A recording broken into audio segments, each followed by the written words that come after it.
today we're going to review the MelodySusie electric nail drill kit. This can be used to actually file your nails if you're doing gel extensions. You can use it to file off the top layer of color. You can use it to kind of file down your cuticle so that everything can be even.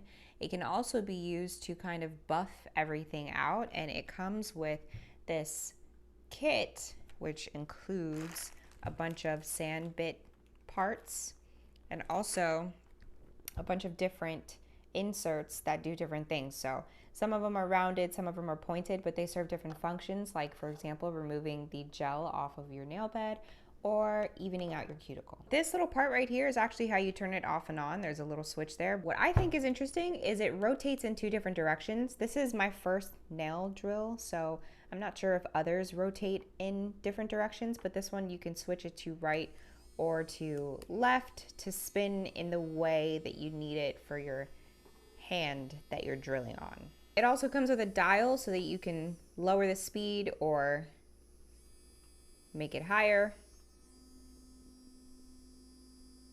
So I'll just show you briefly how it works. I think it works pretty good. Takes off the color quickly. It's easy to use, very beginner friendly. Yeah, be careful not to nick your own cuticle like I do a lot. Took that off pretty easy. Once again, this is the MelodySusie electric nail drill kit. If you decide to pick one up, let us know how you like it.